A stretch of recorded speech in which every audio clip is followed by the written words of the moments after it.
Om Janani Sharadam Devi Ramakrishnam Jagadgurum Padapadme Tayo Sritva Pranamami Mahurmuhu. Om Asatu Ma Sadgamaya Tamashu Ma Jyotirgamaya Mrityur Ma Amritangamaya. Om Shanti Shanti Shanti. So today we'll talk about what is called, what is these lights? There is switch. No, they're out. Oh, it is gone. Oh. They're out. Out. So today is our discussion on what? Jnana Yoga, no? Yes. Jnana Yoga.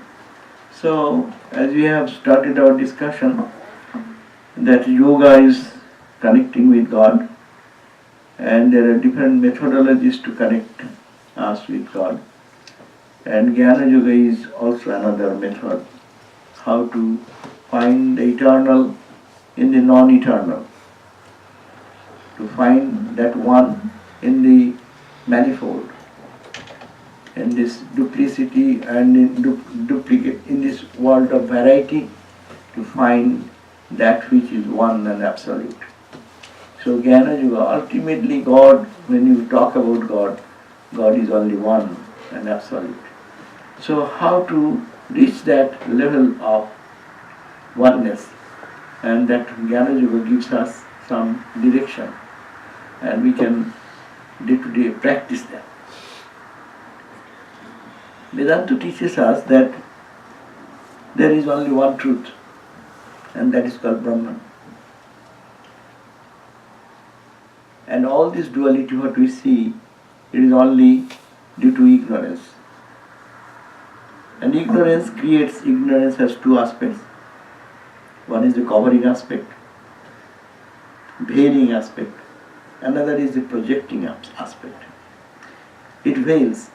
There is very common example given in Vedanta is that there is only one, but why don't you see that one? Why we see so many and so much different? It says that it's because it veils, first of all, it covers the truth. Maya has such a power that it veils the truth, and then it gives a wrong impression of what is not there. That's all. So that which is absolute, why it becomes so much in diverse, in name and form, it becomes so different, totally different. One is consciousness, another is the matter. One is jara, another is called chetan. So how is that? So here comes the question. It says it is Maya is such a power which veils the truth, and also it projects you.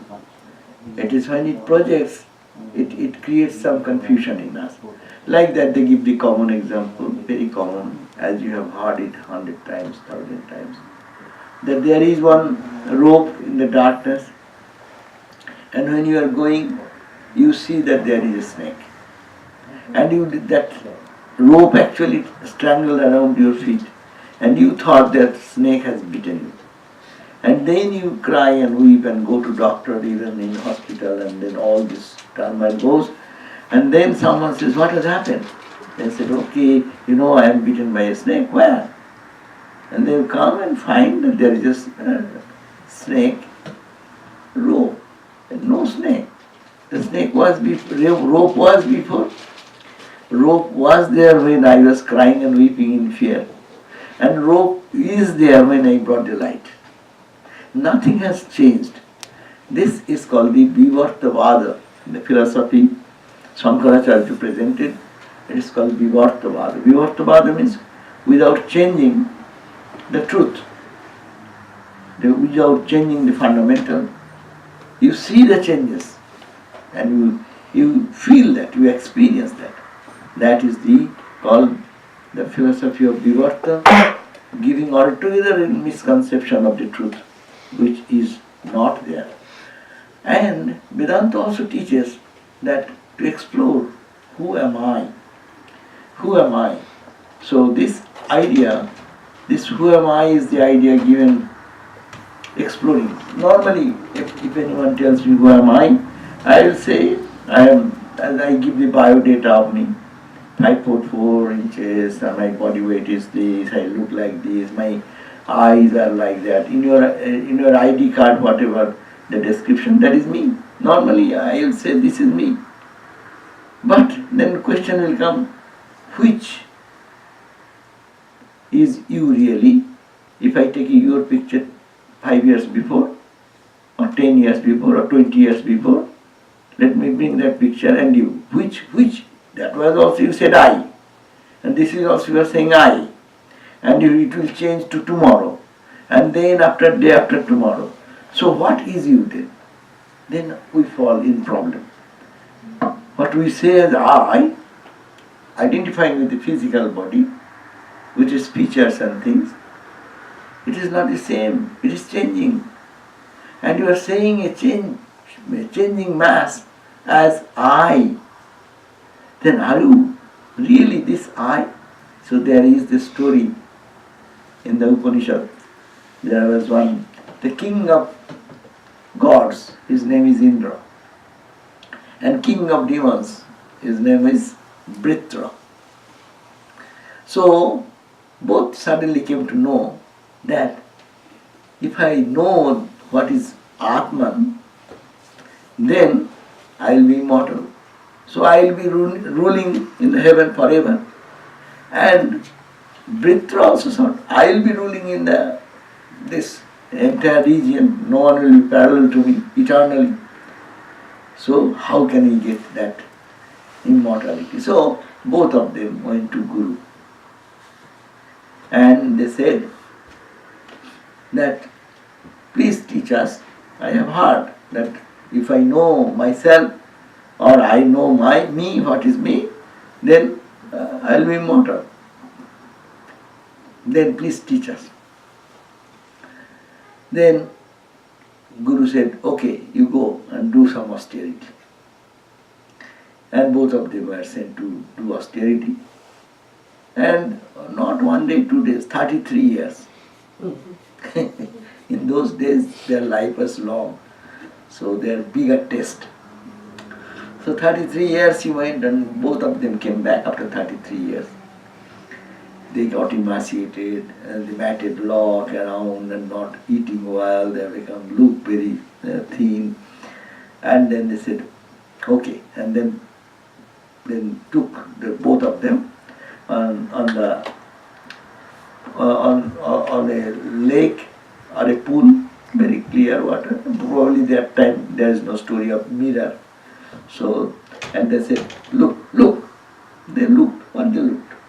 They looked their face, their body, as is reflected into water. And he said, okay, you saw it today. Okay, go. Now you save, you eat well, you dress well, and then put on body oil or everything to make it nice, and then after some days come back. So after a few days, they ate well, slept well, and after that they came back. Then he took him again. The Guru took them again and took to the pool and said, see, this, what do you see?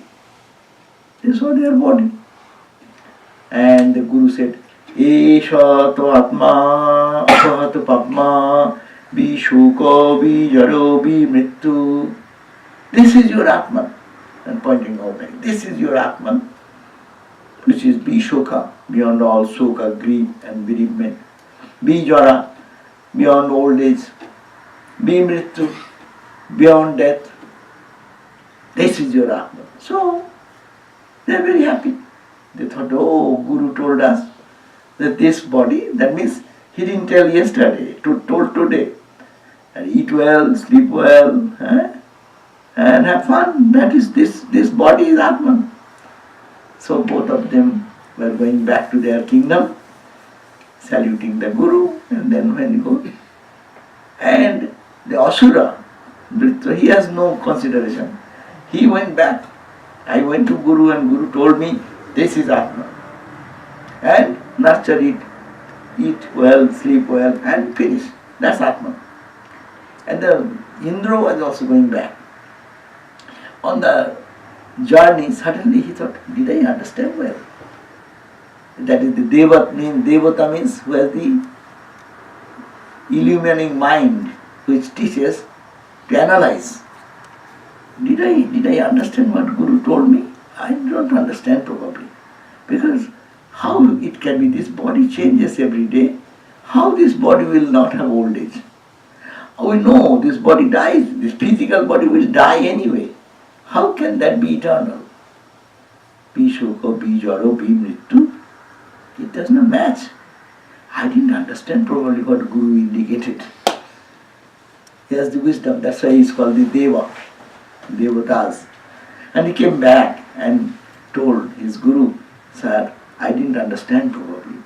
Because this body changes and body will die and it will be old age. How can it be eternal? This cannot be. Then Guru got a little pleased and he said, go now do austerities again. So another 33 years. So like that, he went back and then came back again like the same procedure, and Guru told him, okay, let us go and check, and then saw the reflection, same with my mom, the matted lock and all this dirty, this not eating anything, austere body. And then came back again, then he said, again Guru says the same thing, Esha to Atma apahata papma. This is your Atma, which is bereft of all pap or sin or misdeeds. Because Atman is beyond sin. Atman is beyond all misery, all duality. There is nothing as such death, birth, death, nothing touches that. That you are. And the pointing, he is only pointing, this is Atman. And then he thought probably he is meaning, Guru is meaning, this physical body is sustained by energy, prana. We say someone dies, we say his prana is gone out. Prana means not the vital air, but the energy which gives the sustenance of the body. So he thought that Guru has told me that this prana is the Atman. Because so long the prana is there, body lives. So it is the sustaining power is behind that. We eat food to get the energy. Calorie, this that we talk in different terminology. It gives us the pranic force. If a person who fasts for days and days and days, he becomes weak. And one day he may die. So he second time understood, oh, my Guru told me that not the body, but behind the body the energy, the pranic energy, Annomaya. First he talked about Annomaya, which is made of Anna only, this physical body. That's why we say, I want to lose weight, I want to add weight. So all this terminology goes, meaning food intake and the physical body, that will be grown or that will be loose. And then energy also, the prana. Annomaya, then pranomaya. Then again he went, that it be prana, but prana is not important. Important is mind. Behind that is mind. And mind expresses itself in the physical body. As we think, so we become. So third time he understood as mind. Fourth time he understood as mind. Mind is also directed by our intellect, understanding. Mind cannot decide anything, so everything is decided by the intellect. So intellect or buddhi, mano buddhi, buddhi. And then he said buddhi is also not final because buddhi is directed by ego. And then he said that then, even then he understood it is ego, there is a separation. And then last time he went, he understood that is Atman behind the body, mind, everything, that which is pure. So it is called Panchakosha. This is the science of, in Vedanta, two main principles are there. One is this Panchakosha Vilakshana Atma. That Atman is Panchakosha Vilakshana, separate from that. Panchakosha Vilakshana Atma, and that is the Atman eternal. And if you think about concentric circles, suppose Atman is the center, which is effulgent light all the time, pure, always effulgent, always pure, always conscious and Satchidananda self. And as if covered by, first covering is called the ego covering, it is called the Anandamaya Kosha.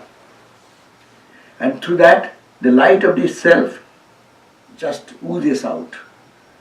That's why when you go to sleep, you find joy. Do you ever thought where the joy comes from? You may be hungry. You are so tired that you don't want to eat even. But you went to bed and you slept. And in the sleep you come out, you said you will be refreshed. Where do you get the refreshing energy? It says, no, behind that ego, only the last barrier, mind is sleeping. When you sleep, mind is not functioning. Mind functions to sleep. When you are dreaming, in the dream state your mind is functioning. Now mind is functioning, eyes are functioning, all are functioning. Eyes, ears, nose, brain, all the nervous system, everyone is active now. This is called the Jagrat, waking state. Now you go to sleep. You got Swapna. In Swapna what happens? You don't think of your physical body. Physical heart is pumping, nervous, but you are not aware of that. You are not there. But you are not dead. You are somewhere. What are you seeing? What your mind is presenting. Your dream is created by you. My dream is created by me. Suppose if you all these few people will lie down here and sleep well. Everyone will create their own dream. Why they are not clashing with each other? Mental space is much bigger than the physical space. So that is called the Swapna Avastha. This is Jagrat in the waking state. That is called the dream state. In dream state, what remains there?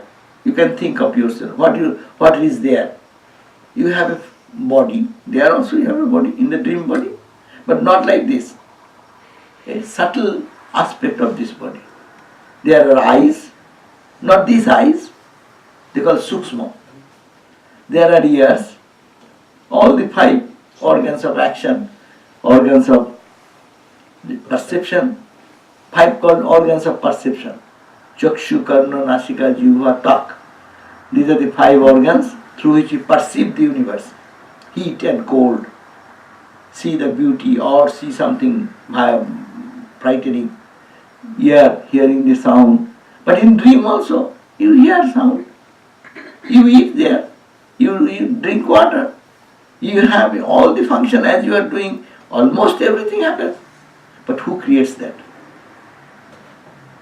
Your mind creates. You cannot find third party there.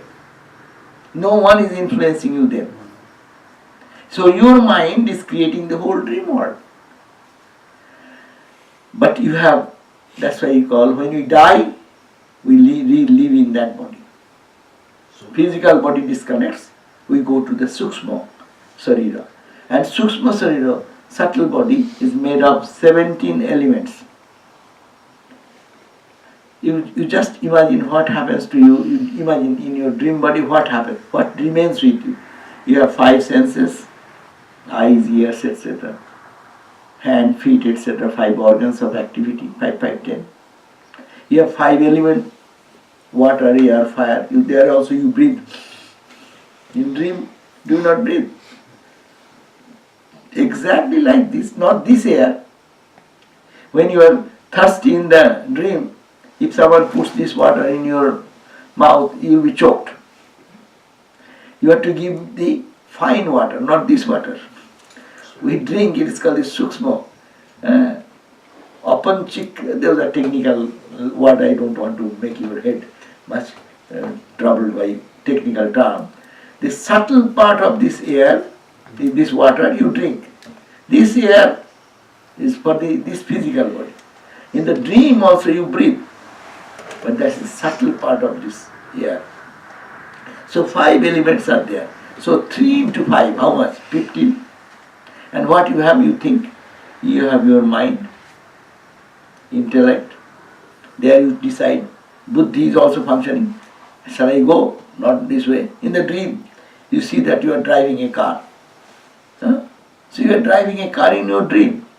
Another car is coming. So you decide, oh, I will have to go to the second lane or third lane. So you do all these things there by your intellect, by your buddhi is functioning. And your ego is also there. You can get into fight with somebody. I think this way, you think that way. So there is ego. So ego, mind, intellect. So all these things are called 2 things instead of 4. Mind. Now we are called mano buddhi chitta ahankara. Mana is the mind which vacillates. Buddhi is a determinative faculty of the mind. Mano buddhi. Chitta. Chitta is the remembering faculty of the mind. And ego, I. This 4 is functioning now. In the dream also these 4 functions. But our scripture suggests that this 4 can be squeezed into 2 words. One is called ahankara and chitta. Chitta and ahankara. That means in your dream body you have these 17 elements. That's why when one dies, nothing happens. They give up this identity with this body and goes out. And it remains. And it enters, as it enters every day in the morning when you are alive, from dream to waking state. But that does not enter into this body. It tries to get into another body because this is dysfunctional. Old car, junk. His heart is damaged. Or what you call the brain stroke. Something is gone. This engine is not working well. This is the engine part. So this is called the gross body, subtle body. And we have another body, that body is called the Karana body, causal body. Causal body is that when you go to deep sleep, now you think. Your mind does not function there. You have no nose, eyes, ears. When you sleep, what you feel? You are there only. No? You don't have a body. Feeling of body is there in your dream, a sleep state. Just a black screen. Whatever is there, you only are there. You say that, oh, I slept well. I didn't know when it snowed. I didn't know when you called me. That means you are unaware of the outside. You are unaware of your body. You are unaware only, but you are there. That's why it's called, you are there, and on the other side there is the infinite ocean of light and joy, and there is a veil in between. And that is called the Anandamaya Kosha. Kosha means covering, sheath, which covers the one thing from the other. Ramakrishna said that, you see, I am putting this towel before you. Can you see me? That means you are there, I am there, but you are not seeing because there is a veil. That is the sheath. So we have 3 bodies then. We live sometimes in the gross body, small time we live in the dream body, and smaller time we live in the sleep body. But one thing is very important. All this function of the 3 bodies are happening because there is something which is Satchidananda, which is consciousness itself. So these are technical thoughts, but the point is that you can imagine there is a circle, and inside is that light effulgent which is called Atman. That is peace, that is joy, that is bliss, that is all which is eternal. It is all the time there. That is covered by first, it's called the ego covering. Therefore you say, when you come in out of your sleep, deep sleep, oh, I do not know. See, you know that you do not know. So there is some knowledge part in it. And then there is come some peace part. There is one peaceful part in you. Yeah, when you come out, everyone comes out of a deep sleep, very peaceful. Everyone comes out of that, they feel joy. You know? That time you are not eating food that you are getting joy, or you are not entertained by anything that you feel joy. There is no other source. Only source is Atman, which is the source of joy, which is the source of peace, which is the source of happiness. No? And which is eternally there. So that is called our Atman. But we associate ourselves with the next covering in the dream body and in the gross covering along with this outer physical body. So we have three bodies, that's why now. Sthula Sarira is this one, Sukshma Sarira in the dream body, and Karana Sarira in the sleep time.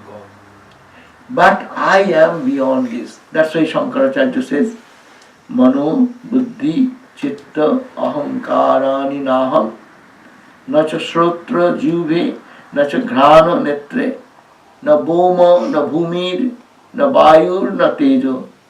To what are you then? Chidananda Rupa, Shivoham, Shivoham. I am of the nature of Shiva.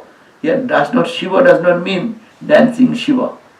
It is Shiva means all auspiciousness. Another meaning of Shiva is auspiciousness.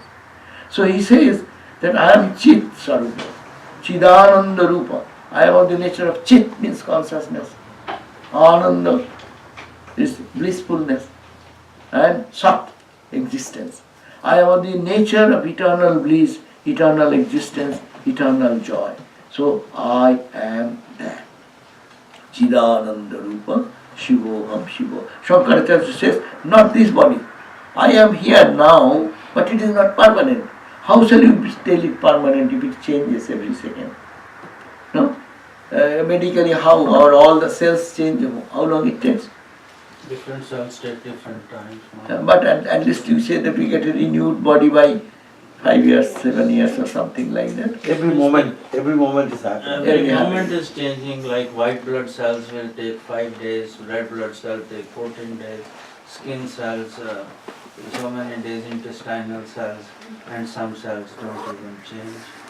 At least they stay. But they die. They die. So, see, I am seeing a mass of change and I am thinking I am that same. This is the mistake. They give the example, the fan rotates in high speed. You don't see the blades. You see a circle. You see the circle and we think this is circle in ignorance. So we think that I am the body, which is every second, split second it is changing. So there is a question, is there anything eternal in the middle of this non-eternal? Is there anything unchanging in the mass of changes? Every split second everything is changing. But that which makes it possible, it is called the Maya. And Maya, why it happens, Vedanta says, because there are two impacts. One is the veiling impact, another is the creating impact. It creates, like they given the movie. A movie example is normally given. Suppose you enter into watch a movie. What you do? You just enter, you are eating some popcorn and you go inside and sit with your friends and chit chat. And then suddenly what happens? Lights on. The music was going on and you see everything, and now gradually the light goes slowly up. And then what happens? And then your attention is focused. A beam of light comes and falls on the white screen. You saw that. It is the white screen and the beam of light is falling on that. Then what happens?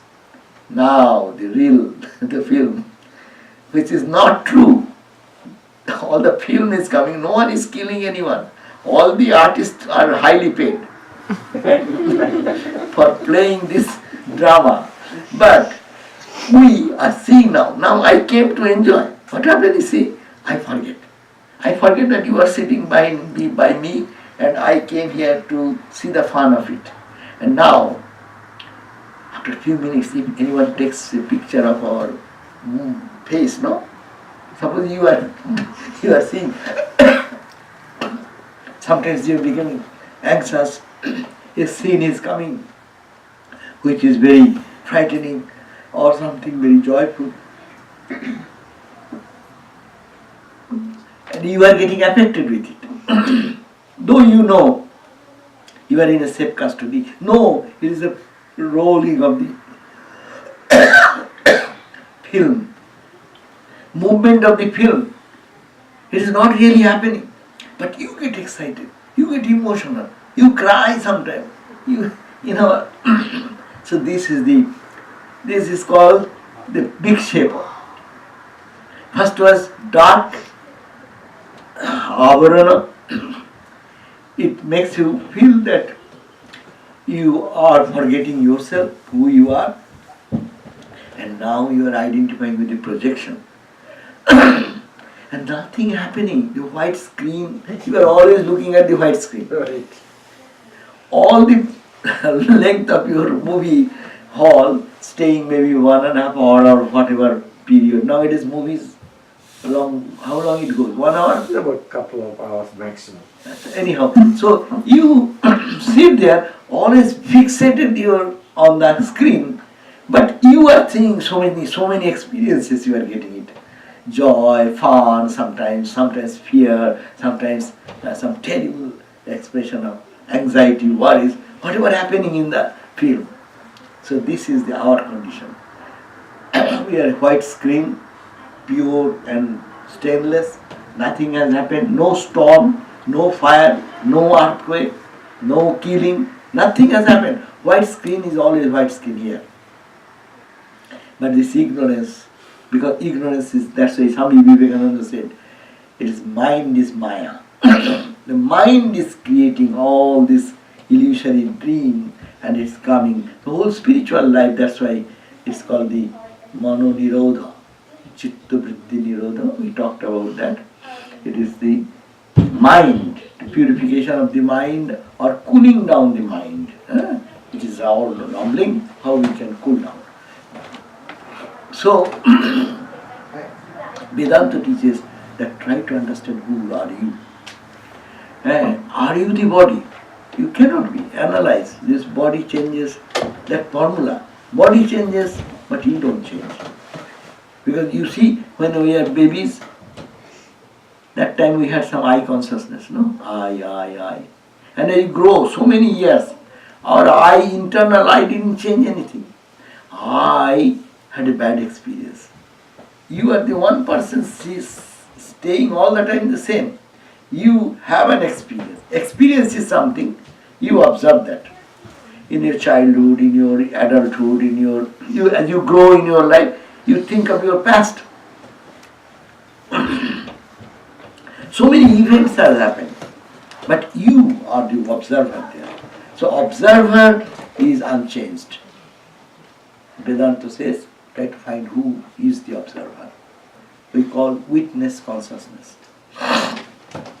Vedanta teaches, try to be a witness.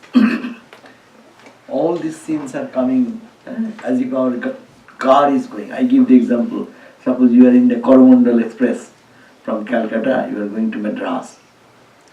It takes long days nowadays, maybe fast train, it goes quicker. But your train, if you see it in the window, you will find so many scenes of such scenes coming. Where the beautiful train station comes, and sometimes barren land, there is nothing but just greenery. Sometimes it is big houses, nice things you see. In the journey we see all these things. But these are all, you are passing, you are not that. In our life, from our childhood till today, someone in me is observed everything. That's why you get memory. Memory is possible only when you have the experience. And you talk about experience, experience should need some experiencer. Who experiences? And that experiencer is called Atman. So Vedanta teaches that try to find out who in you is the unchanging reality, where you are feeling you are changing, everything is changing every moment, but that unchanging. And if you attend to that unchanging, then you become eternal. Then That is the goal of life, to be established in our eternal self. And that is said that that does not change. So the whole philosophy of the Vedanta practices are two practices. They call the discrimination avasthatrayo vichara, avasthatrayo sakshi. I am the sakshi. Sakshi means the drashta. It means the witness. I am the witness of avasthatrayo, three states of my situation of life. Look at our life. Our life is nothing but today. Let us think about today's life. I woke up in the morning and I am still now awake. So waking state is one, it's going on. I am the observer of all the waking experiences. Now I go to bed. I will be observing whatever dream comes. And I will be observing my sleep condition. I slept certain moment. Or you sometimes say, I couldn't sleep last night. So you, every day what we are going through, I am the one person. You are the only one person in you. You are going through the three states of experiences. Waking state, dream state, sleep state. It may come before or after matters little. You may go immediately to bed and have a good sleep. In between you see some dream. And then you go to sleep again. This may be, but you are every day passing through three states. Waking state, dream state, sleep state. And again next day starts. Waking state, dream state, sleep state. These are all, but you are the one person who is observing. You observed yesterday, you observed 1990, you observed 2010, you observed 2016, you observed 2017. That person is the observer. That's why it is called, he is not changing. Observer is not changing, but the things observed are changing. So to hold on to you means, who are you then? You cannot be the changing objects, unchanging circumstances, because it is, this moment it is here, next moment it is gone. What you are thinking, you cannot depend on the body. The body has changed so much. Our mind is changing every day. We are reading books, we are going through school or college, or even our life's experience is giving new perspective of our life. Every day. We are learning so much. Our mind is getting little more matured. Our understanding is getting much more deeper day by day.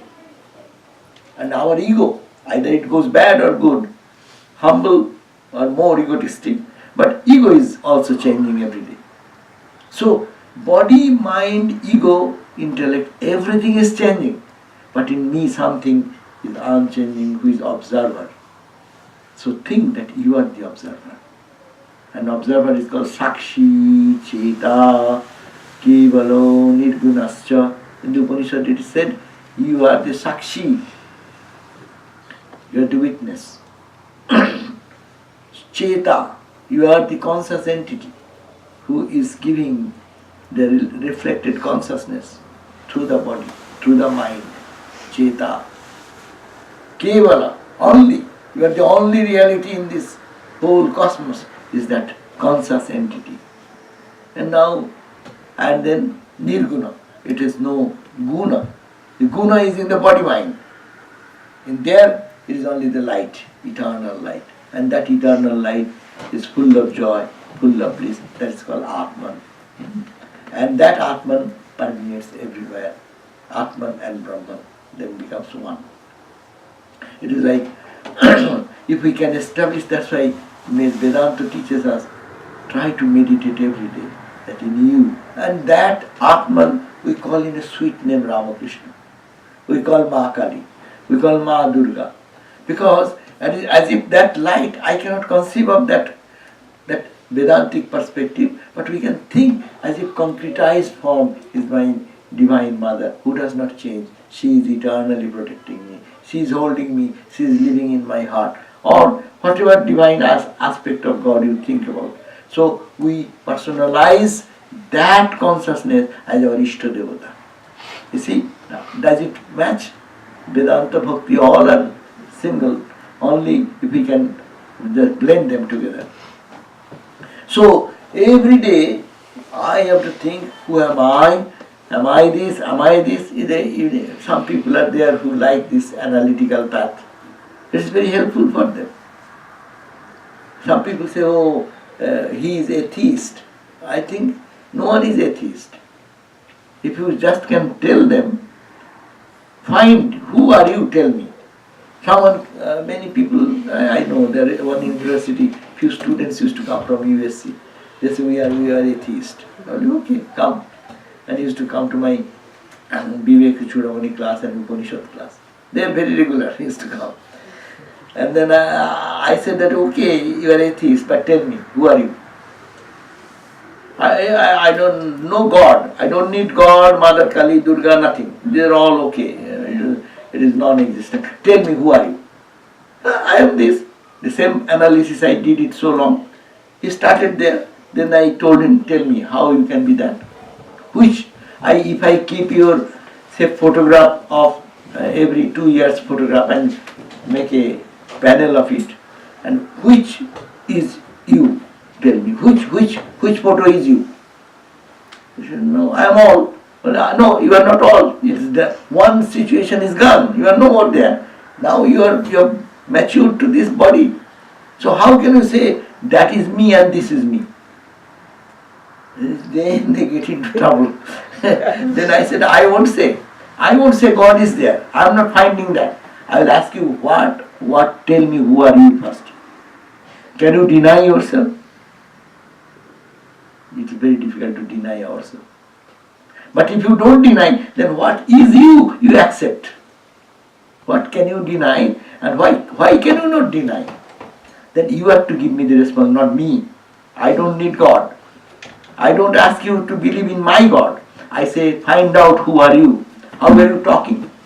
In the Kena Upanishad it is said, Kene shitam preshitam patati manaha Kena prana prathama praiti yukta Kena vacham imam vadanti. Arey, this is machine. This is talking. Who is talking? It is a machine? Robot. Robot does so much work. Robot is working. It is programmed. Who programmed it? And take out the connection. Then robot will function anymore? All your computer is showing the whole world. Google 17,000 net results will bring in a split second. But disconnect the current. Will it function? So, what is that current? What is that substantial power? What is making us do? Tell that. I don't need not have to call God, you demon, nothing you have to say. You cannot be atheist. You have to believe in yourself. That's why Swami Vivekananda said, he is an atheist. In the old religion says that he is an atheist who does not believe in God. But the new religion says that he is an atheist who does not believe in himself. You have to believe in yourself. You are talking. What is the force? What is making you talk? It's a machine only. Your brain, neuron, all this, you are explaining all these things. But this mechanism has been set by not by you. Somebody has done it. In the mother's womb, how it grows. Who is creating all these things? Where the consciousness? Unless there is a consciousness, this baby cannot grow. I cannot grow. I cannot talk. I cannot sleep. I cannot understand. I cannot eat. I cannot blink. Nothing is possible. If that consciousness is not expressing itself through this machine, we call machine is dead. You are ignoring that base consciousness. Now that's why tremendous study is going on consciousness studies. In many universities, this consciousness study is a big thing. What? Brain consciousness? The brain consciousness does not mean anything. If you say brain consciousness, then why? Who is coordinating all my perception? One particular area I see, oh, it is for seeing. Okay, that those neurons are working for your hearing. Understand? But who is coordinating this to give you a perspective of total consciousness? That's why we study Vedanta, we call consciousness study. Or Swami Vivekananda Maharaj used to say, it is called Brahma Vidya research. These students, we are all Vedanta students. He used to say very scientifically this beautiful term. This institution in which we are all students, what is our subject? Brahma Vidya research. This institute or now Vedanta Society, you can change its name. Brahma Vidya Research Institute. We all try to find what is Brahma Vidya, what is the knowledge, what is that consciousness which gives us relative awareness of the world, sun, moon, stars. You are finding how star is 1 billion light year there and the ray has come now. What is allowing you to understand that? What that consciousness behind? So try to find that consciousness. And we call that consciousness absolute consciousness, undying consciousness as God, we call as my father, as Krishna, as Rama, as Ma, whatever language you give it. So the point is that that consciousness never dies. And that you are. How will you go? By analyzing this way, you can discard. Vedantic way, I am not the body. Why not the body? You can match this argument. That Atman is undying, the body dies. Atman is unchanging, the self is unchanging. It changes. It is subject to decay. Someone can put some poison, it can be destroyed. The Atman cannot be destroyed. Like that, analyze and argumentatively think that this body cannot be me, which is eternal. Look at our own experiences from our childhood till today. I say I did that. When I was going to school, I did that. When I went to my college, I have this experience. So I is the same common factor, common person standing behind. It is not getting old. It is not getting younger. It is there, it is there, it is there. Upanishad said, Asti iti eva upalabdhabhyo tattva bhavena chobhayo Asti iti eva upalabdhasya tattva bhava prasidati. You just see, look at the whole universe. This bottle is, this table is, floor is, sun, moon, stars, trees, plants, is. Vedanta says very easy. Vedantic analysis is very easy. Look at the whole universe. You always say stars are there. The ocean is there.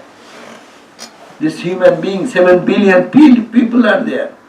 Now, what you are saying? It is there. Isness is called Asti. Asti. Remove all these diverse names. What remains?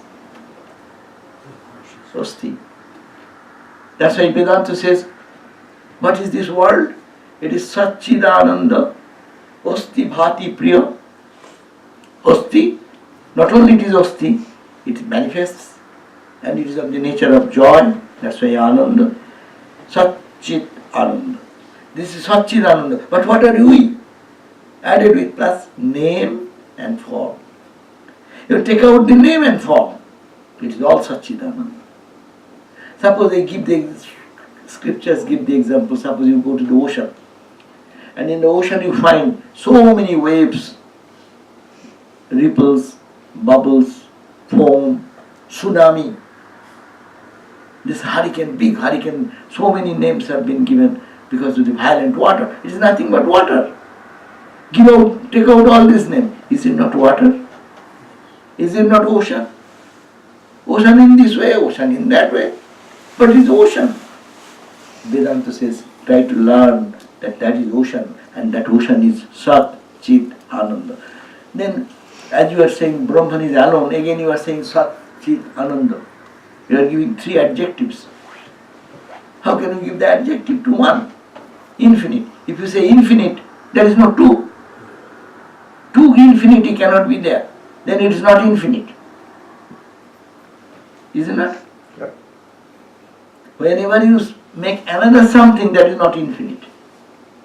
So infinite, again you are saying Sat, Chit, Ananda. Well, no, these sages teach us. Well, I am telling because you people don't understand. Ajnani jana bodhartham. For the fools to understand, I am telling all these three words. Sat, Chit, Ananda. The Brahman is there, no three. Well, why are you telling? Because you understand. You think I am here. So he is eternal life. To understand that, I say he is Osti. And you know, anything is manifesting, that is the Chit. So whole world you see manifestation. Whose manifestation? That manifesting in name and form. Same ocean manifesting as wave, bubble, ripple, foam, whatever you see, it is only you are giving names. But it is only ocean, only ocean, only ocean. And Ananda, you see, that is only bliss and bliss. How can I tell you? Look at Ramakrishna's face, you can understand what is called Ananda. When he is called cancer and is talking and going to ecstasy, and look at the face. Hridayam holding Ramakrishna, hand up. You look at that, this picture was taken, photograph was taken in the ecstasy. Look at that, see Holy Mother. What is Samadhi? What is Ananda? Very so simple, coming out as it were. So this is called the Ananda. But it is manifesting through some form. That's why it is limited. But that when it breaks it, then it becomes unlimited. That's why in people in Samadhi, they get the highest joy. Ramakrishna singing and dancing in ecstasy. Not only he is transported to Ananda, the whole environment, all the people, they get saturated into the bliss of Ananda. Swimming in joy. That is the Ananda. So, three words are used only to make us understand for us, but it is only one. Can you give any example that where you can say that this three thing is only one? I give you the example. Look at the light. This bulb. Bulb is it not true? Osti. Bulb is. Bulb is glowing, shining. Bhati. Chit. Consciousness. Manifesting. And it is emitting heat. Go close. You better to feel here. Touch it. When you go close to the truth, then you can feel the charm, the bliss, the joy, unending joy. So the three things are not three. In one, the three. It is Ananda. But Ananda cannot be felt. You know, any Ananda, you need to come close to that. There is Rasagulla in the, what you call the sweetmeat shop. And you see, your tongue will not be satisfied. The Rasagulla should come and touch your tongue. Is it not? Otherwise there is no joy. So similarly, when you want to enjoy that, you should be in close proximity. That's why we go to meditate on the divine and bring your mind concentrated, bring it closer, forget everything, come, and you touch that. That's why in meditation, the joy of meditation remains perpetual. Because when you touch that, you are close, you can feel the heat. Heat is here also, in everything. That's why after realization, the sages and saints see God everywhere.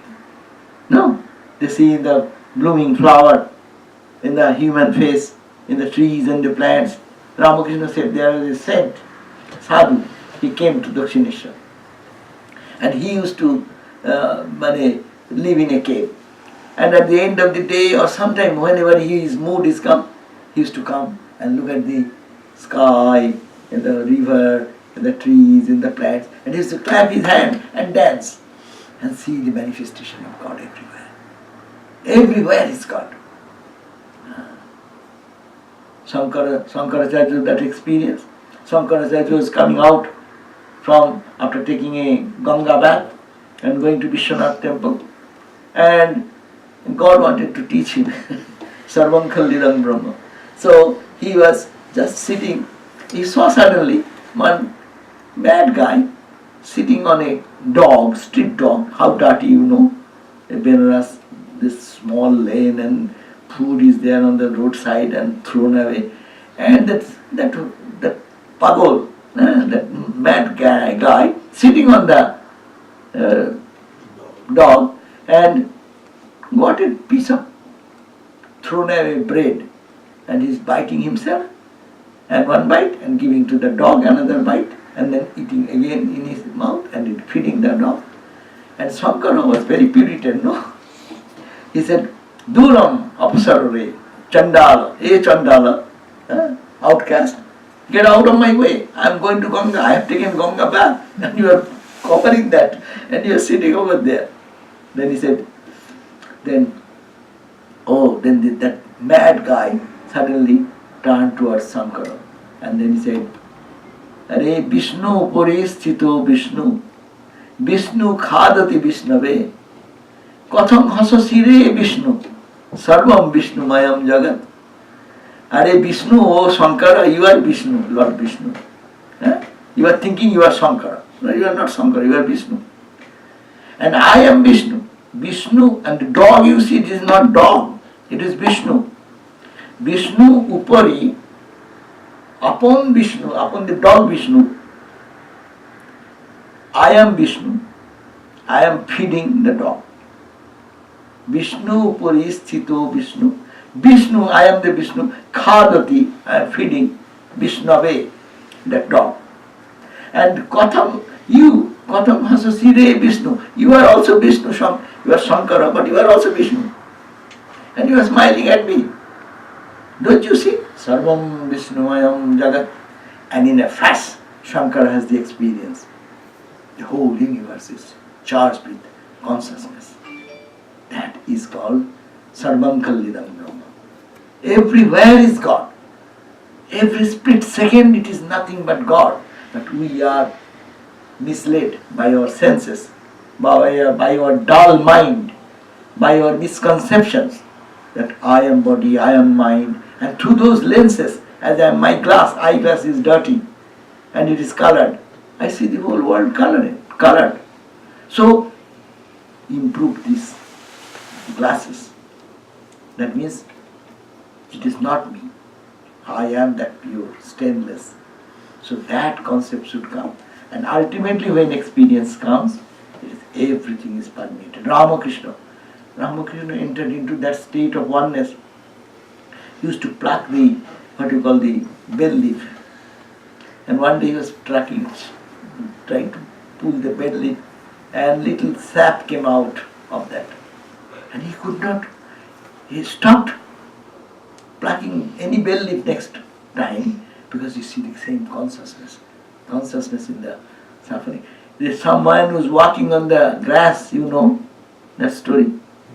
Sri Ramakrishna felt the pain, because that same consciousness there and here. Only we have restricted our consciousness into the body. Therefore I feel anything happens to the body, I feel its joy or suffering. No? Which allows us to feel that consciousness. Dead body, it will not feel heat or cold.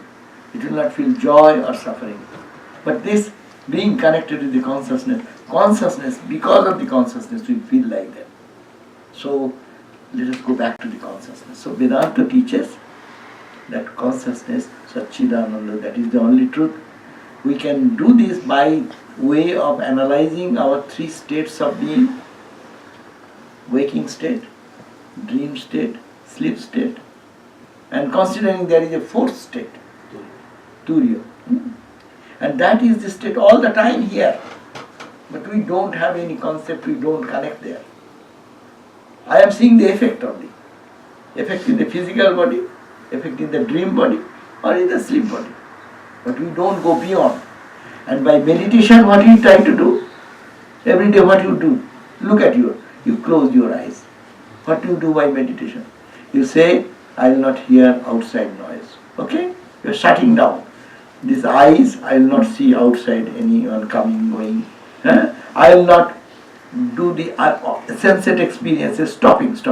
Now what you are doing? You are withdrawing your mind and focusing into inner chamber of your heart. What Guru has given us to think about. You call it whatever name. And you focus there. As you get absorbed, then you forget the outside. Forget your mind. Forget the rambling of the mind. Mind was functioning, running here and there. Stop. And then get absorbed. Like Ramakrishna gave the example. The fluttering of the bees stop when the bee starts sucking the honey. So you go to, that is the deeper meditation if we go, and we find not doing anything. Just you are sitting and withdrawing your consciousness into the inner core of the heart, and then you feel such a joy when everything is stopped. It is a new life of bliss and joy, and you feel that saturated joy is here. So that is called God realization. So withdrawing from there and going internally to that level. When you stand in the veil of ego, that's called Saguna Brahma Darshan. Ramakrishna, when his guru Totapuri came and said, "Hey, I'll teach you Vedanta." And then within 3 days, when he was saying, "What happened?" "Well, my mind is not going to your Brahman." Then he said, "Okay, concentrate here." No? And what happened? He said that my mother is coming. This is the last place for Saguna Darshan. Beyond is Nirguna. That's why we say don't meditate here for your safety. This is the last stage of duality. Mother's divine form, effulgent form is visible. And you can penetrate that, the mind will be Nirguna. So, Sri Ramakrishna, for our knowledge, these things happen. So that we read, we can relate in our life. And then he said, I cannot do that. Mother, my mind is loving, mother is coming and standing there. I cannot go beyond that. And then Ramakrishna, his guru, Totapuri said, "Okay, fix your mind here." And he pricked with a very crude way, a piece of glass and hit it. Concentrate on this pain, and his mind is so pure. As soon as he concentrated on the pain, mind went beyond duality, and he was merged into samadhi. And that is it, went into nirvikalpa samadhi. And that's why he remained in that samadhi for 2-3 days. That's why Totapuri was so amazed that it took me 40 years to do, and this Ramakrishna did it in such a short 6 seconds, 3 days. And then he is established in it. So samadhi is our birthright. This attaining this joy and bliss eternal is our birthright. But we will have to make our way into that. Either you follow Bhakti Yoga, Jnana Yoga, but we say follow all the yogas. Become morning, you become Bhakti. You do offer flower, incense, salute, pray, cry. That's it. Now you sit Dhyana Yogi. Now you sit for Dhyana Yoga. You meditate Raja Yogi. You become Raja Yogi. And then you sit, you are working the whole day, be Karma Yogi. Sometimes when you are sitting for analytically understanding the world, its impermanence and permanence, be a Jnana Yogi. And all the faculties, take help of all of them and make your life enjoyable. Swami Vivekananda gave us the instruction, and that beautiful his words, "I shall give you," Swami Vivekananda's words, "I shall give you dry, hard reasons." Reason is dry. Neti, not this. Thakur said, these Gyanis are dry. Why Gyanis are dry? Because Gyanis have no time to enjoy the world. But this is name and form, reject. That is name and form, reject. That is temporary, reject. This is reject. This is dry. That's why they don't have any charm. Thakur said their face becomes a little dry also. So you say the Jnani path. I shall give you that dry hard reasons. But I will not give you dry like that. What I shall give, Swami Vivekananda said, softened in the sweetest syrup of love. Punch love for God. That infinite is my beloved. He is my Mother Kali. He is my Ramakrishna. He is my Rama. So think that and punch your devotion. Soak the dryness with the softening, with the sweetness. No? So I shall give you dry, hard reasons, softened in the sweetness of devotion, bhakti, cooked in the kitchen of yoga, made spicy with intense karma. Karma is always spicy, no? You say so, I say so, and fight and this and that. And when you put some spice in the cooking, how it makes noise. Pachphoron when you give, what happens? It makes noise and it makes so much of bursting here and there. So karma is like that. But cooked in the kitchen of yoga, then let it be cooked in meditation. So that the four yogas, so that even a baby can easily digest it. You can prepare a meal of spirituality which any baby can enjoy that spirituality. So I shall give you dry hard reasons, softened in the sweetest syrup of love, made spicy with intense karma, cooked in the kitchen of yoga, so that even a baby can easily digest it. So this yoga actually is for this enjoyable life. We should not be one-sided. One-sided track was there in the early days. Those who are Vedantis, they are day and night doing like that. But Ramakrishna came, see, every moment is sweet. Sweet, joyful, enjoyable. Spiritual life is not dry. It should not be like hard. It should be peaceful, it is joyful, enjoyable every moment. If we can blend all these characteristics which God has given us and we can apply it according to our ability. Either in this moment you cannot do, then pray. This moment you don't like prayer. The analytical one. Go on, I am not the body, I cannot be the body. This is not me, I am eternal, I am permanent. I am not the body, not the mind, not the emotion, not the ego. So, do that. Sometimes you know, I like to see, beauty of the sun, the moon, and it draws your mind and you feel like sitting. Okay, enjoy the bliss in meditation. Why you should be one-sided? Ramakrishna said, Ma, amake shugno sannasi korisni. Oh mother, don't make me dry sannasi. I will remain in rashe base thakbo. I will remain in ras. Ras means sweetness and bas means control. I will be in rase and base.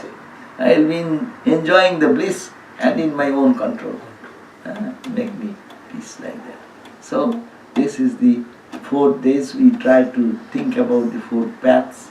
We can talk to so many ways of saying, but in nutshell we have discussed a little bit of it. It is more for practice to make our life much more enjoyable and not one-sided. One-sided, Ramakrishna is unique. We can take any aspect and we can follow our spiritual life. But suppose you go to Bhakti school, you go to say ISKCON, that devotion, we take the same part of devotion, but that is the only way. They cannot enjoy this analytical path. They say, oh my God, don't do that, your bhakti will go away. And then we say that if this bhakti is here, then serve God in man. So, in every path there is a restriction. Yogi's path, they will only say, do Ashtanga Yoga. 24 hours, how can you do? How long you can do? How you will earn money then? Who will pay your bills then? How will you have your car insurance and things? So you have to work. But can you not make the work as work, karma yoga? Otherwise you will have to go all to the forest to meditate. And what? You have to get some fruits. Nowadays no one will give you. Early days There is so much of fruit garden, flower garden, people could get it. But you cannot pluck like that. So you have to have a balanced life. But we can do everything at the same time become spiritual. That is the point. Ultimate attitude. You have any question? Anyone? Maharaj, if you permit, very simple two questions. One is the Anand. Is it synonymous with joy and bliss, or No. they are two different? Yeah, bliss is a different thing. Ananda, that's why it is called Ananda. Of course, Ananda opposite word is Nirananda. But it is Sukha Dukkha. That is, you get happiness and opposite of it. But Ananda is Niravadi. It never goes down. That means if you can think of something which is beyond this duality, where there is a happiness, there is misery. Where there is misery, there is some happiness. So duality exists. But Ananda here it is meant that that will never pull you down. Ramakrishna, in the excruciating pain of his cancer, his Ananda is not diminished. When Turiyananda, Swami Turiyananda asked, he said, "Oh, my throat is hurting so much, it is so much pain." And Turiyananda said, "Sir, it is not so. It is not hurting you." And then Ramakrishna said, "Oh, the rascal got me." That means actually he is not getting the pain. His body is getting the pain. No, your car is getting trouble. You are sitting in the car. Of course, because you are sitting in the car, you are also affected. But the car engine is not getting started, or say while electric circuit is broken somewhere, you are feeling the burden of that. But nothing happened to you. You are sitting separate altogether. It is happening to the car. So this body is suffering. And whenever you say joy, there is the opposite concept of suffering. When you happiness, unhappiness is there. But here bliss means which never goes down, it does not flicker. It is always, it is established in absolute bliss. That's why it's called absolute bliss. Thank you, Maharaj. You cleared a lot of. Other thing is buddhi, we call manas, manomaya yoga, buddhi. Vivek, is it in the domain of buddhi? Buddhi actually helps us to do the discrimination. Suppose you are driving. You say, your buddhi is guiding you what to do. Buddhi's function is to discriminate. Shall I go this way? Shall I go that way? Or it is good for me, or it is not. Say, people are investing money. They are using their viveka. Which investment will bring me better secured and better earning?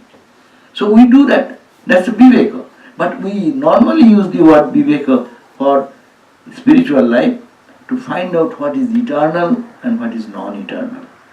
But every day we are using our viveka, and that is a function of buddhi. Buddhi does help us.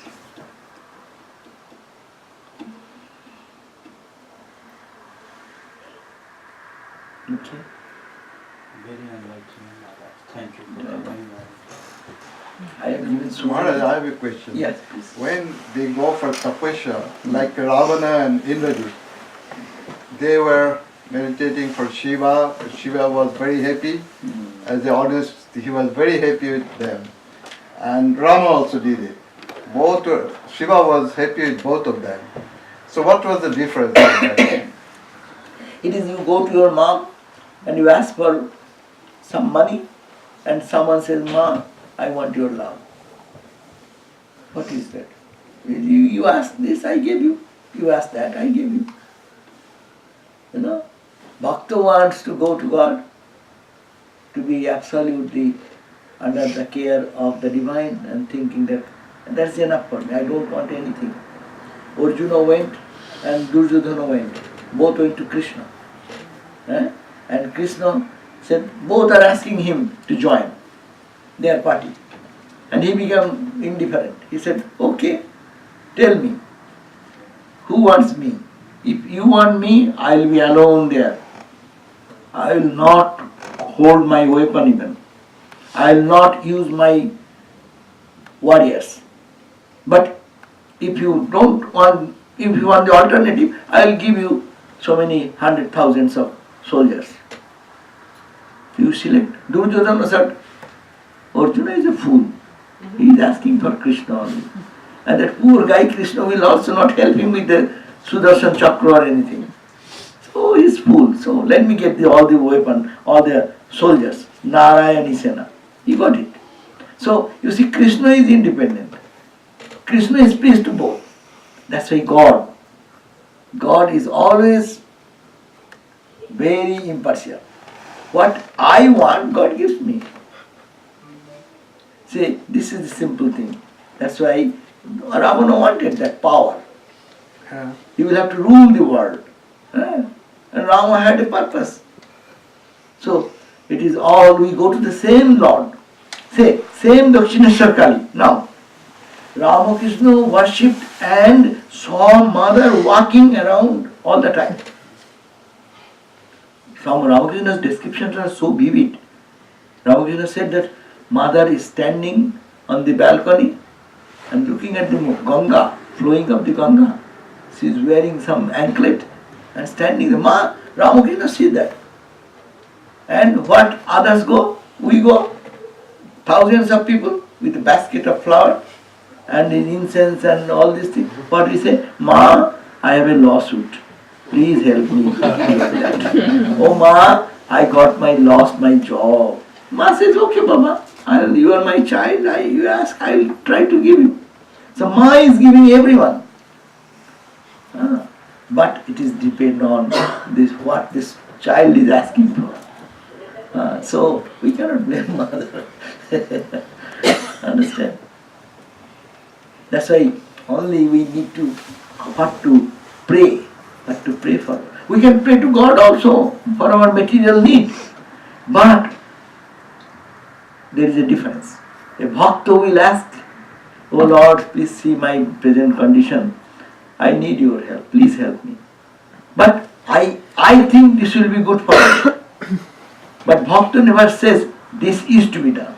He ultimately says, let thy will be done. I have prayed. I am an innocent child. I think it will be good for me. Give me money.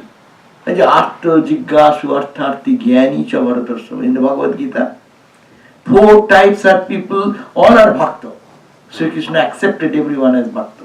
Artha, who is in utmost distressed condition of life, no? In difficulties, in some unsurmountable problems, no? Artha. Oh Lord, please, no one is here, please help me. No? Artha. He is my bhakta. Jiggasu, he who comes to question, what is God? How can I realize God?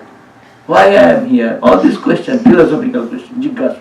Artharthi, I have lost my job. I have no money. And I will have to pay my bills. You go and say, oh Lord, please give me something. How can I survive? I am your child. But ultimately they say, I am asking, but you know what to do. He gives the ultimate authority to God. But others want, I want this. And you are stubborn. Some children sometimes fight with mom and dad. You will have to give me this. You will not listen. If you don't give, he is not going to agree with you. That's one type of child. Another child said, I asked. Mature child will say, I asked, but mother didn't give me. I want that food, but mother does not give me. I am again and again saying, but mother knows that this food will not suit this baby, it will do harm to them. So Mother of the universe knows what is good for me. So they give the ultimate authority to Mother. So this is the point. Not that we cannot ask, we can ask everything, but ultimately the point is that what will be the ultimate good, Bhakta gives the authority to the Lord. You take care. We understand Maya, but I'm just wondering whether it is Maya.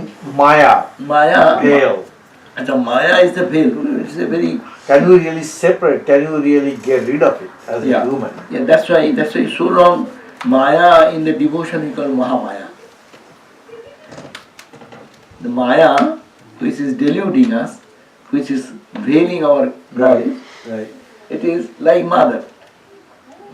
Call mother, mother will release you. What happens? The mother wants to do her business. So mother gives some toys to the baby. Is it not nowadays? Nowadays all the mothers are purchasing one iPad or something for every child. There is no other alternative. You have to give it. Because mother wants to do something. Otherwise they will have to be engaged. Right. So they give a toy. Right. And baby is engaged with that toy. And mother does her own business. So Maya is like that. Mother has given us some toys. And we are happy with that. Mother knows, let the child play. But when the child will say, I am tough, I don't want it. I want mom. Ramakrishna said, when the baby cries and says, Ma, I don't want anything, and throws away everything, then mother comes and takes her in the lap. So what is called Maya in Vedanta, we can roughly compare Mahamaya. We pray God as mother. And mother then releases the point. Ramakrishna saw that. In Benares, Ramakrishna went to see the Manikarnika, where the cremation happens. He was standing there and he found that it is said that if anyone dies in Benares will be free, liberated. That's the concept. No? But it's no concept. Ramakrishna saw that. Ramakrishna was in the boat. He saw that the dead body is in the pyre and saw the mother Annapurna came and releasing her bonds, physically releasing her ties. And then Lord Shiva came and whispered the mantra and the soul departed and got freed. So in our bhakti school we may say that Maya is mother, Mahamaya, great mother. Mother, my mother Kali. Ma ki amar kalu, Sama ma ki amar kalu. That mother, my dearest mother, my loving mother. He is not frightful. She only wants me to play and forget. And let her do some business to forget her. But if you cry and cry and cry, that Mahamaya then opens the door. But I have said superficially, but if you ask me philosophically, there is a difference between tantric concept of mother and Vedantic Mahamaya. That I am not going to confuse more. But this is good way of bridging these two ideas. What is Maya, which is a veil, and I don't allow me to see.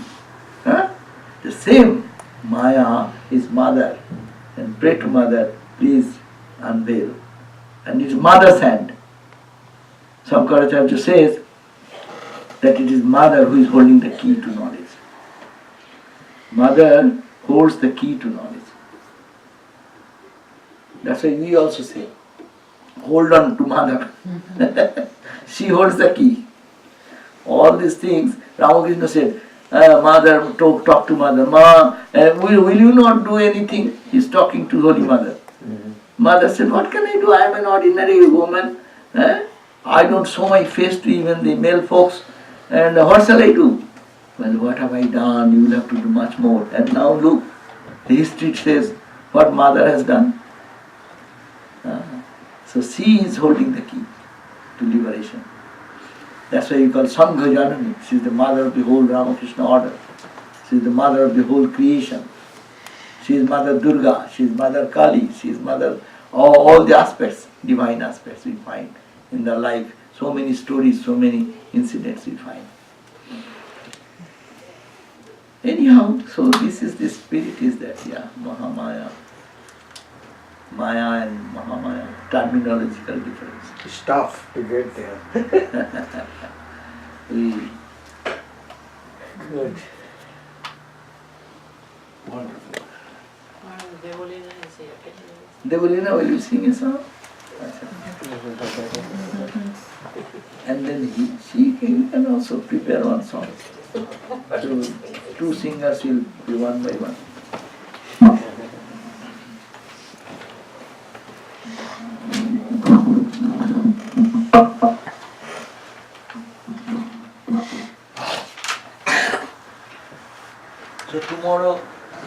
what time? 10 o'clock, no? 10 o'clock is puja. So we start at 10 o'clock because my time will be so short. 10 to 11 puja, 11 to sometime little talk on Swamiji, and then I have to run. My flight is 2:40. But you have to leave here by Maharaj. You want Very definitely 1:30. That's the cutoff point, but maybe 1:20. Maybe little earlier. Yeah, one is better, I right? have nothing, I go straight to TSA. Oh, yeah, you have TSA, then it TSA does, pre. yeah, I do too, it doesn't take time.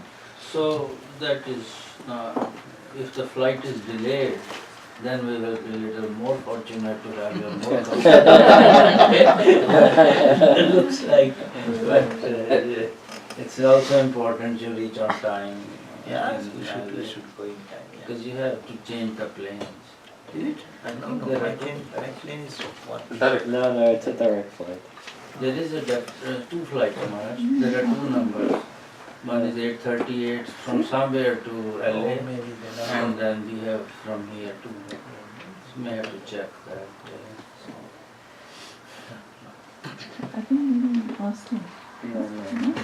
অগ্নি মন্ত্রে দীক্ষিত করু সন্তানে তব আজ আশীর্বাদের বর্ম পরাও ঘুচায়ে দৈন্য সাজ অগ্নি মন্ত্রে দীক্ষিত কর সন্তানে তব আজ তপ্ত কর মা হৃদয় রুধির দূর করে দাও ভীতি অশ্রুনি তপ্ত কর মা হৃদয় রুধির দূর করে দাও ভীতি অশ্রুনি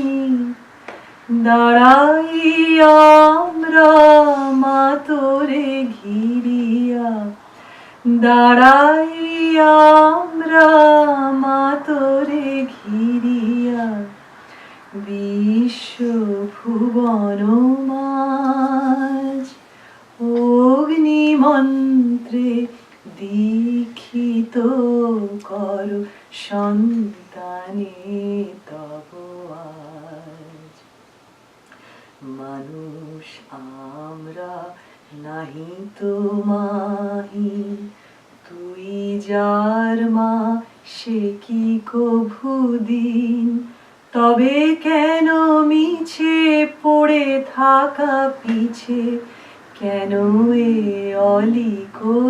অলিকলাজ এসো এসো এসো এসো মা আমার দশ প্রহরণ ধারিণী এসো মায় অট্ট অট্ট হাসো ভুলক দুলক নাদিনী এসো এসো এসো এসো মা আমার দশ প্রহরণ ধারিণী এসো মা অট্ট অট্ট হাসো ভুলক দুলক নাদিনী মোরা করি বিদুরিত স্বার্থ দ্বন্দ্ব করি বিদুরিত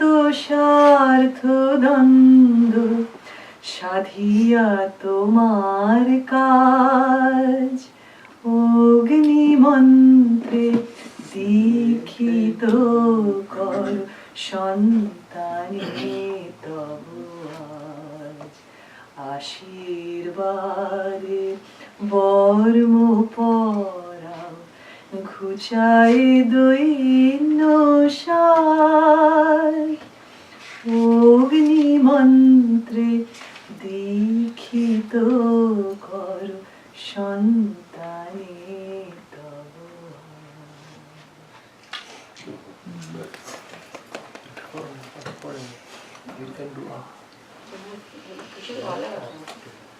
Anyone? Anyone? Huh? Come. You also. Come here. Shivani is here. Shivani. Yeah. Sit down. Sit here in the microphone.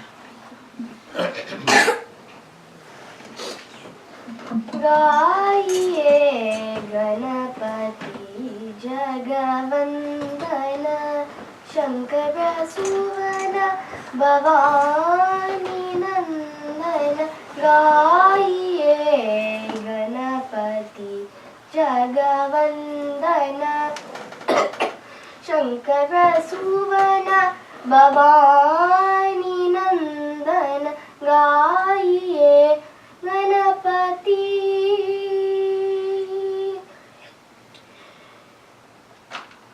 Modak प्रिय मोद मंगलदाता विद्यावारिधि बुद्धि विदाता मोदक प्रिय मोद मंगलदाता विद्यावारिधि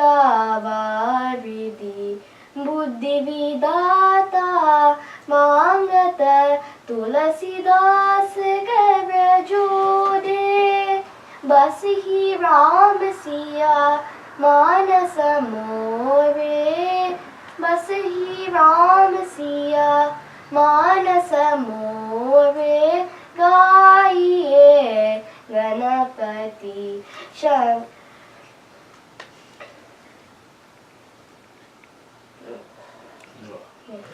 Very good job.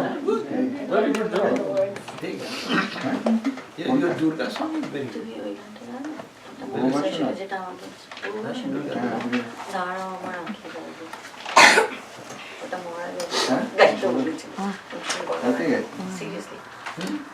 আমি বহু বাসনায় প্রাণপণে চাই বঞ্চিত করে বাঁচালে মরে আমি বহু বাসনায় প্রাণপণে চাই বঞ্চিত করে বাঁচালে মরে এ কৃপা কঠোর সংকেত মোর জীবন ভরে আমি বহু বাসনা প্রাণপণে চাই বঞ্চিত করে বাঁচালে মোরে না চাহিতে মোরে যা করেছ দান আকাশ